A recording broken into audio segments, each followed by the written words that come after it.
నమస్కారం ఫ్రెండ్స్. ఈరోజు తెలంగాణ కళారత్నాలు కళాకారుల పరిచయంలో భాగంగా మీ ముందుకు the most talented senior drama theatre poet and a great personality, ప్రముఖ కవి, నాటక దర్శకుడు, 2025 పద్మశ్రీ నామినీ డాక్టర్ శ్రీనివాస్ దెంచనాల గారితో ఈరోజు మనం ఇంటర్వ్యూ చేస్తున్నాము. Is a very great friend and good person of me since 35 years. వారి గురించి వారి మాటల్లోనే విందాం.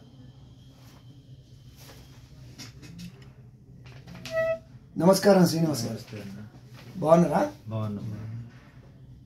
మీ గురించి చిన్న ఇంట్రడక్షన్ ఇచ్చాను. అయితే మీరు గత 40 సంవత్సరాల నుంచి కవిత్వ నాటక ప్రయాణం గురించి మా ప్రేక్షకులకు చెప్పండి. గత 40 సంవత్సరాలు కవిత్వము గురించైనా నాటకం గురించైనా మొత్తం చెప్పటం ఒకటేసారి కొంచెం కష్టమే. ఖమ్మం జిల్లా SRN BGNR కాలేజీలో చదవటం, ఖమ్మం జిల్లా కిష్టాపురం అనే గ్రామంలో పుట్టడం, అక్కడ గ్రామీణ ఆదివాసీ కళలు, జానపద కళలు, వాటి ప్రభావం చేత, అట్లాగే 10th నుంచే గార్ల CPM డామినేటెడ్ గార్ల, అప్పట్లో కమ్యూనిస్టు ఉద్యమ గీతాలు, వీటన్నిటి ప్రభావము చిన్నప్పటి నుంచి ఉండటం చేత, అదిగాక మేము మా నాన్న బ్రహ్మయ్యాచారి గారు, మా అమ్మ ఈశ్వరమ్మ గారు, వాళ్ళు ప్రొఫెషనల్ పర్ఫార్మర్స్ కాకపోయినా పాడటము, మా నాన్న పద్యాలు పాడటము, మా అమ్మగారు కథలు చెప్పటము, వీటన్నిటి ప్రభావంతో నా జర్నీ స్టార్ట్ అయింది. Very good. 7వ తరగతి, ఆల్మోస్ట్ 7వ తరగతిలోనే ఆల్ ఇండియా రేడియో బాలానందంలో నా కవిత చదివినిపించింది చిన్నక్క.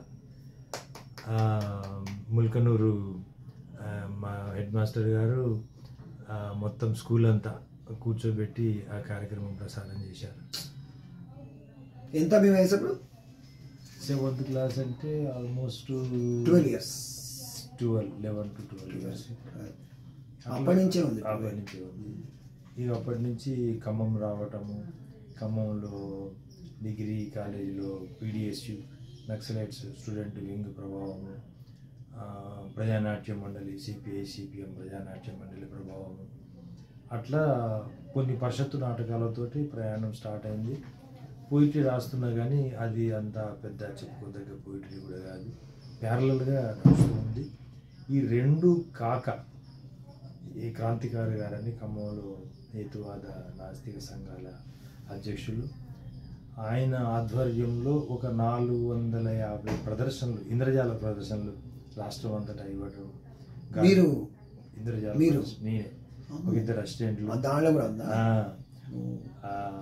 ఒక సాగర్, నాగార్జున సాగర్ అయితే రాష్ట్ర సమావేశాలకి సాయిబాబా డ్రెస్లో వచ్చి గాలిలోంచి విభూది నీళ్ళని పాలు చేయటము, బస్తాలో కట్టేపించుకొని మాయమై ప్రేక్షకుల్లోంచి రావటము, ఫైనల్ ఫీట్గా సాగర్ డ్యాము ఈతల నుంచి అవతలకి కళ్ళకు గంతలు కట్టుకొని, వెనక 2 పోలీసులు, ఒక 20 మంది బండ్ల మీద వస్తుంటే కళ్ళ గంతలు కట్టుకొని స్కూటర్ నడపడం చేయడం జరిగింది. ఇంద్రజాల ప్రదర్శన ఓన్లీ ఒక రేషనలిస్టిక్ ఎథిస్టిక్ కాన్సెప్టే చెప్తుంది, జన జీవితం చెప్పదు అని గ్రహించేసరికి ఆల్మోస్ట్ 5-6 years ప్రదర్శనలు అయిపోయి, తర్వాత పోయిటరీని ఎక్కువ కాన్సన్ట్రేట్ చేయటము. గురుజాడ నుంచి ముందు యాక్చువల్గా ప్రబంధ సాహిత్యము, పురాణ సాహిత్యము అదంతా చదువుకున్న తర్వాత ఆధునిక సాహిత్యానికి వస్తారు. నాది చిన్నప్పుడు 7th నుంచి 10th క్లాసు, నాకు తెలిసి మా నాన్నగారు చిన్నప్పుడే 5th క్లాసులోనే బట్టి విక్రమార్క కథలు, తెనాలి రామకృష్ణుడి కథలు, భగవద్గీత, శంకర్ సుబ్బమ్మల భారతము, శంకర్ సుబ్బమ్మల రామాయణము, ఇవన్నీ చదివి ఉండటము, భక్తజన కంఠహారము, వీరబ్రహ్మం చరిత్ర, తారకామృత సారము, ఇవన్నీ చదివి ఉండటం మూలాన తెలియకుండానే నాలో ఒక పోయేటు ఉండటం అనేది ఉద్భవించిండు. తర్వాత మళ్ళీ గురజాడ నుంచి అజంతా వరకు చాలామంది కవుల ఇన్స్పిరేషన్ తోటి కవిత్వం రాయటం జరిగింది. ఇక గురితప్పిన పద్యం 94లో పబ్లిష్ చేసిన, ఇప్పుడు సెకండ్ బుక్ మస్మసారంగి అని పబ్లిష్ కాబోతుంది. ఇక నాటకం మీకు తెలిసిందే, సెంట్రల్ గవర్నమెంట్ జాబ్ 96లో వదిలేసి పద్మభూషణ్ అభిజ్ఞాని దగ్గర పనిచేయటం, అక్కడ కూడా 1 year చేసినాక ఇంకా నేర్చుకోవాలని చెప్పి ఇంకొక 2 సంవత్సరాలు భారతదేశం అంతా తిరుగుతూ ప్రపంచ ప్రఖ్యాత నాటకర్తలు బాదల్ సర్కారు, పివి కారంతు, ప్రసేను వాళ్ళ దగ్గర పనిచేయడము, జనపదం నాటక రిపర్టరీ స్టార్ట్ చేయడము. నిన్ననే మొన్న 21వ తారీఖు నాడు తెలుగు యూనివర్సిటీలో యక్షగానం మాందాత ప్రదర్శించడం కూడా జరిగింది. ఈ ప్రయాణం అన్న మీరు చూస్తున్నది. సరే, ఇంకా చాలా కోణాలు ఉన్నాయి మీలో. చాలా కోణాలు ఉన్నాయి. కవిగా మీరు రాసిన సరికొత్త సృజన గురించి మా ప్రేక్షకులకు చెప్పండి. కవిగా అంటే నేను స్టార్టింగ్ ప్రేమ కవిత్వం రాసిన అందరు యువకులు యవ్వనంలో రాసినట్టే నా డిగ్రీ గర్ల్ ఫ్రెండ్ మీద ఒక 25 గజల్స్ రాసి ఆ అమ్మాయికి ప్రజెంట్ చేయడం జరిగింది. ఆ అమ్మాయి చాలా కృతజ్ఞతతో అప్పటికి నేను టెలిఫోన్ ఆపరేటర్ ఉద్యోగం చేస్తున్నా. మేము విశ్వబ్రాహ్మణంలో వాళ్ళు కమ్మ క్యాస్ట్. సో అమ్మ నాన్నలు బలవంతంగా అయిపోయింది. ఆమె కూడా రియలైజ్ అయింది, ఈ టెలిఫోన్ ఆపరేటర్ చేసుకుంటే జీవితం ముందుకు పోదని చెప్పి ఒక ఇంజనీర్ని పెళ్లి చేసుకొని సెటిల్ అయిపోయింది. తర్వాత స్లోగా ప్రజల సమస్యలు, ముఖ్యంగా నా లంబాడి తండ ఏదైతే ఉందో అక్కడ ఊరి సమస్యలు, నా వ్యక్తిగత జీవితంలో జరిగిన రకరకాల దుఃఖము అంతా గురితప్పిన పద్యంలో మనకు కనిపిస్తుంది. గురితప్పిన పద్యంలో ఆల్మోస్ట్ అప్పటికే నేను తెలంగాణకు సంబంధించిన ఇమేజెస్, మెటఫర్స్, కల్చరల్ ప్రాక్టీసెస్కి సంబంధించి, మైథాలజీకి సంబంధించి నేను వాడటం జరిగింది. అది అప్పటి వరకు నాకు తెలిసి తెలుగు కవిత్వంలో ఎవరు చేయలేదు. తర్వాత ఇప్పుడు ఎక్కువ మంది తెలంగాణ భాష, తెలంగాణ ఇమేజ్ వాడుతున్నారు. కానీ నేను చెప్తున్న 1984 టైమ్స్కి ఒక రకంగా భాషలో, అట్లాగే వస్తు రూపంగా కూడా దళితుల గురించి, లంబాడీల గురించి, మా విశ్వబ్రాహ్మణులు బీసీల గురించి అట్లా రాయటము మొట్టమొదటిసారి గుర్తించిన పద్యంలో జరిగింది. ఇక తర్వాత ఇప్పటి వరకు చాలా ఎక్స్పెరిమెంట్స్, ప్రోజ్ పోయమ్స్ రాశా. అటు కాంటెంట్ పరంగా, ఫామ్ పరంగా అవి క్రిటిక్స్ చెప్తే నిజానికి బాగుంటుంది నాకుగా నేను చెప్పుకోవటం కంటే కూడా డైలాగ్ ఫామ్లో రాశా. తర్వాత ఓన్లీ ఎమోషన్స్ మీద బేస్ చేసి రాశా, స్టోరీ నేరేటెడ్ రాశా. అట్లా రకరకాల ఫామ్, కాంటెంట్ ఎక్స్పెరిమెంట్స్ చేయటం జరిగింది. ఇప్పటికీ ఒకటే వస్తువు మీద ఒకటే రకంగా రాయటం అనేది నాకు కష్టమైన పని. రోజు రాయటం నాకు కష్టమైన పని. ఇప్పుడు రోజు పొద్దున్నే 7 గంటలకి లేచి పద్మాసనం వేసుకొని బాసింపెట్లు పెట్టుకొని రోజుకో కవిత రాస్తున్న కాలంలో తక్కువ కవితలే నేను రాయటం జరిగింది. ఇవన్నీ పబ్లిష్ అయినాయా? ఇవన్నీ పత్రికల్లో పబ్లిష్ అయినాయి. ఇప్పుడు 2వ పుస్తకం రాబోతుంది. ఓకే. తెలుగు నాటకానికి మీరు చేసినటువంటి ఆ విలువైన కాంట్రిబ్యూషన్ గురించి మా ప్రేక్షకులకు చెప్పండి. తెలుగు నాటకం కూడా నేను మొదలుపెట్టే సమయానికి ఇప్పుడు చేస్తున్నట్టు నాటకాలు లేవు. పరిషత్తు నాటకాల డామినేషన్ ఎక్కువ. నేను కూడా ఒక ఆల్మోస్ట్ 84 to 89, 90 వరకు పరిషత్తు నాటకాలు ఆడటం జరిగింది. పరిషత్తు నాటకాలు అంటే నేనేమి నెగిటివ్గా మాట్లాడను, కానీ అది ఒక ఫిక్స్డ్, కన్ఫైన్డ్ మిడిల్ క్లాసో లేకపోతే ఓన్లీ డ్రాయింగ్ రూమ్ పర్ఫార్మెన్సో, ఎక్కడ స్టేజ్ మీద మీకు ఒక నాట్యమో, ఒక సంగీతమో, లేకపోతే ఈ ఒక గదిని, అంటే ఒక సముద్రం స్టేజ్ అయిపోవటము, ఒక ఆకాశం స్టేజ్ అయిపోవటము, లేకపోతే ఒక రాజప్రసాదం స్టేజ్ అయిపోవటము, సెట్టింగ్స్ లేకుండానే. అంటే నాకు తెలిసి నేను మొత్తం భారతదేశం తిరిగి గొప్ప వాళ్ళ దగ్గర పనిచేసి వచ్చిన తర్వాత, ఎవరెవరి దగ్గర పనిచేశారు? పద్మభూషణ్ హబీబ్ తన్వీరు, బివి కారంత్, అన్ని విషయాలు చెప్పండి. బాదల్ సర్కారు, అన్ని విషయాలు చెప్తున్నారు. అంటే వాళ్ళ దగ్గర ఒక్కొక్కరి దగ్గర ఒక్కొక్క ఫిలాసఫీ. అవును. హబీబ్ తన్వీర్ ఉన్నారు, స్పెషలిస్టులు. హబీబ్ తన్వీర్ ఉన్నారంటే భారతదేశంలో అసలు ఆధునిక నాటకం పుట్టడమే 50s పుట్టినప్పుడు 2 పాయలుగా పుట్టింది. ఒకటి వెస్ట్రన్ ఇన్ఫ్లుయెన్స్డ్, లండన్ రాడబోయి చదువుకొని వచ్చి national school of drama start చేసిన ఇబ్రహీం అల్కాజీది వెస్ట్రన్ ఇన్ఫ్లుయెన్స్డ్ ఒక స్టైల్ అయితే, సెకండ్ ఫస్ట్ ఇన్ఫ్లుయెన్స్ ఇంకొక ప్యారలల్ ఇన్ఫ్లుయెన్స్ హబీబ్ తన్వీర్ కూడా రాడబోయి 5 ఏళ్ల కోర్సు 1 ఇయర్ చేసి, నా ప్రియమైన రాడా అధ్యాపకులారా, మీ చదువు నా ప్రజలకు, నా భారతదేశానికి ఉపయోగపడదని కోర్సు లండన్ రాడాలో అప్పట్లో సీట్ రావటమే అత్యంత గొప్ప విషయం. కానీ ఆయనకున్న క్లారిటీ మూలాన, ఆయనకున్న అవగాహన మూలాన నా ప్రజల నాటకం ఇది కాదు అని లండన్ వదిలేసి ఇంకొక సంవత్సరం యూరప్ అంతా తిరుగుతూ, బ్రెక్ట్ తర్వాత పెద్ద పెద్దోళ్ళ దగ్గర వాళ్ళ నాటకాలు స్టడీ చేస్తూ, ద్రాక్ష తోటల్లో పనిచేసి, బార్లో ఆయన ఇన్ఫ్లుయెన్సే నేను కూడా ఉద్యోగం వదిలిపెట్టి ఢిల్లీలో డిఫరెంట్ గ్రూప్స్కి కాస్ట్యూమ్స్లో పనిచేయటము.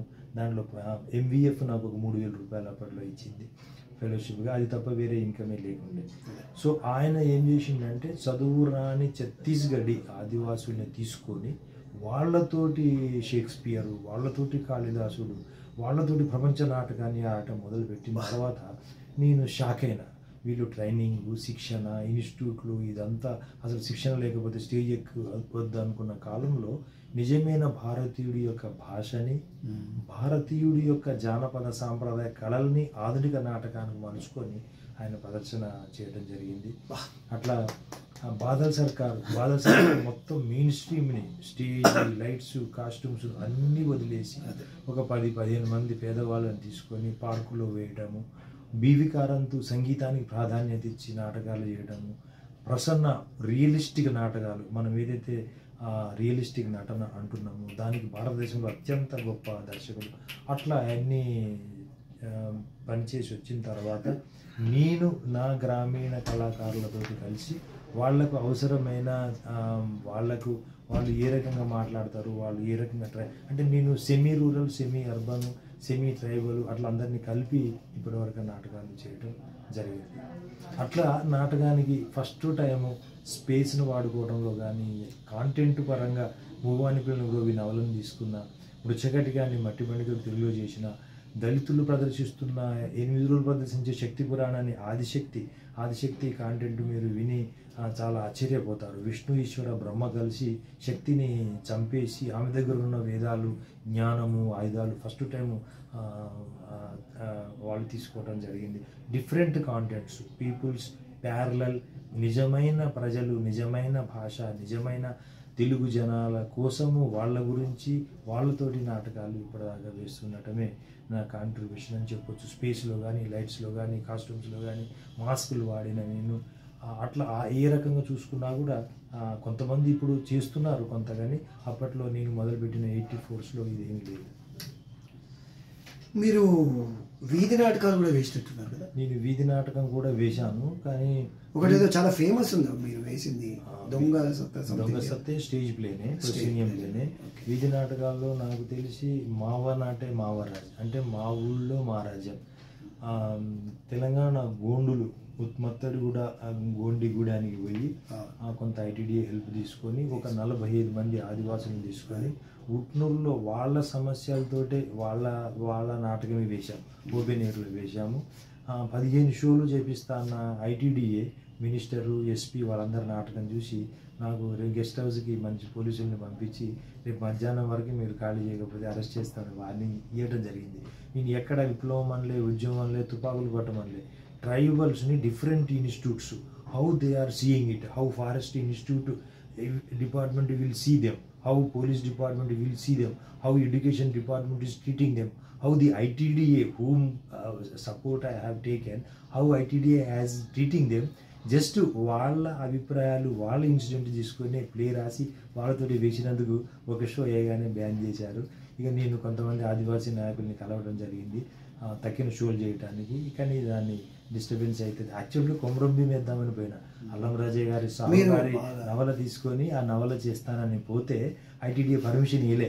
ఇప్పటికే నక్సల్స్ ప్రాబ్లం ఉంది, నువ్వు ఇక్కడ కొమరంభీం చేస్తే ఇంకా ఎక్కువ ప్రాబ్లం అవుతుంది, అది కాకుండా ఇంకేదైనా చేయమంటే వీళ్ళతోటి ఇస్తాను చెప్పడం జరిగింది. కొమరంభీం నాటకం ఉందా మీ దగ్గర? ఇప్పుడు కొమరంభీం నాటకం ఉన్నది, ఆల్రెడీ వర్క్షాప్స్ చేసినాము, త్వరలో ఒక 1-2 నెలలు ప్రదర్శన కూడా చేయబోతున్నాము.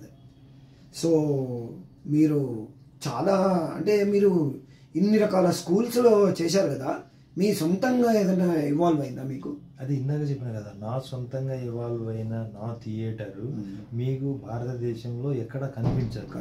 ఒకటి తాత్వికంగా ఉంటుంది, 2 రాజకీయంగా ఉంటుంది, 3 ఈ భారతదేశంలో ఏదైతే 85% అణగారిన జాతులు, అణగారిన కులాలు, అణగారిన వర్గాలు ఉన్నాయో వాళ్ళ జీవన విధానము, వాళ్ళ ఆలోచన, వాళ్ళ విశ్వాసాలు వణికిపుచ్చుకొని వాళ్ళ కోసం చేస్తున్న నాటకం. ఓకే, చాలా మంచి పరిజ్ఞానంతో బాగా చెప్పారండి, మీకు ధన్యవాదాలు. సరే, ఇంకొకటండి మాస్టారు, మీరు యక్షగాన రంగంలో ఎందుకు పని చేస్తున్నారు? నా చిన్న వినమ్ర ప్రశ్న. నేను ఆల్మోస్ట్ యక్షగాన రంగంలో గత 20 సంవత్సరాల నుంచి పనిచేయడం జరుగుతున్నది. ముఖ్యంగా తెలంగాణలో మనకున్న అన్ని జానపద కళారూపాల్లో కూడా నాటకము అంటే ఏంది? పాత్రలు, భిన్న సంఘర్షణలు, భిన్న వేషధారణలు, భిన్న సబ్జెక్టులు, అంత గొప్ప వ్యాస్ట్ చరిత్రలు, డిఫరెంట్ చరిత్రలు. మీరు తక్కిన ఈ కళారూపాలు కూడా నేరేషన్ ఫామ్లో ఉంటాయి. ఒగ్గు కథ నేరేషన్ ఫాము, శారదగానుల కథ నేరేషన్ ఫాము, మందెచ్చుల కథ నేరేషన్ ఫాము. కానీ ఇది పర్ఫార్మింగ్ ఫామ్. ఆల్మోస్ట్ ఒక వండర్ఫుల్ వరల్డ్ థియేటర్లోనే మన యక్షగానము అత్యంత అద్భుతమైన స్థానంలో ఉన్నది. దురదృష్టవశాత్తు ఆ గ్రూపులన్నీ యూనిటీ లేకపోవడం కానీ, కనుమరుగైపోవడం కానీ, మీలాంటి వారు సహాయం చేయగలేరు, ప్రభుత్వాల సహాయం లేకపోవడం మూలాన అవి ఏమైపోతుంది? యూనిటీ సమస్య కాదు ఇది యూనిటీ సమస్య కాదు, ఇది ఓన్లీ క్రియేటివ్ సమస్య. ఇప్పుడు మొన్న యక్షగానము నేను 15 రోజులు ఆర్మూర్లో రిహార్సల్ పెట్టి వాళ్ళందరినీ తీసుకొచ్చి వాళ్ళ మూమెంట్స్, వాళ్ళ మధ్యలో వాళ్ళు కోల్పోయిన శృతులు, తర్వాత వాళ్ళల్లో ఉన్న ఇంకొంచెం యాక్టింగ్ డెవలప్ చేయటము, స్పేస్ని ఉన్న 30x30 స్పేస్ని డిఫరెంట్గా వాడుకోవటము. అంటే ఇప్పుడు యక్షగానానికి నాటకం తెలిసిన ఒక అద్భుతమైన వ్యక్తి వాళ్ళతోటి ఉండి వాటిని మళ్ళా శక్తివంతం ఆల్రెడీ పునరుజ్జీవించడం కంటే కూడా పునర్శక్తి అనాలి. జీవించే ఉన్నాయి ఆల్రెడీ. పునర్శక్తి సారంగధర చేసిన, చెంచులక్ష్మి చేసిన, ఇప్పుడు మాంధాత చేసిన, అంతకుముందు ఆదిశక్తి అని ఒక సంవత్సరం యక్షగాన కళాకారులకి అరుణ భిక్షు కూచిపూడి, నేను ఆధునిక నాటకము, అట్లా 3 కలిపి దాన్ని అద్భుతంగా ప్రదర్శించడం జరిగింది. ఈ రోజున యక్షగానం మన ప్రపంచ పటంలో, కళాపటంలో తెలంగాణ నిలబడాలంటే యక్షగానం తప్ప వేరే ప్రక్రియ లేదని. ఒగ్గు కథ కూడా అద్భుతమైంది, కానీ ఇంకో నాటకం ఫామ్లో ఉండి చరిత్ర, ఎన్ని కథలు, 100 డిఫరెంట్ కథలు ఉన్న కళారూపం యక్షగానం అని చెప్పి నా నమ్మకం. అందుకే వాళ్ళతో మీ నమ్మకాన్ని నేను నొక్కి ఒక్కానిస్తున్నాను. నేను కూడా చాలా ప్రయత్నం చేస్తున్నాను. వాళ్ళను మీరు భుజానికి ఎత్తుకొని చేస్తున్నందుకు మీకు ధన్యవాదాలు, అభినందనలు. ఇంకొకటి ఏంటంటే జిల్లాలో కూడా వేరే రకంగా ఉంటుంది ఇది, ఈ యక్షగానం. నిజామాబాద్లో ఒక రకంగా, తర్వాత దాన్ని కూడా మీరు ఒక్కసారి దృష్టి పెట్టి వారందరినీ కూడా ఒకసారి. జిల్లాలో ఉన్నప్పటికీ వీళ్ళు ఏం చేసిందంటే ఈ కమర్షియల్ టీవీ సినిమా ప్రభావం అందరిలోనే వాళ్ళు కూడా లోనయ్యి నాకు సినిమా డైలాగులు పెట్టడము, సినిమా రూపాలు పెట్టడం, హరికథలాగా. హరికథ నేను సినిమా ఇంటికి హరికథలో ఇప్పుడు రోజుగా మార్పు చేర్పులు చేస్తున్నట్టుగా. కానీ ఒరిజినల్ హరికథ ఒరిజినల్ చెప్పేవాళ్ళు ఎన్ని మధ్యలో చేసినప్పటికీ వాళ్ళ ట్రాక్ ఉంటుంది, మెయిన్ శైలి ఉంటుంది.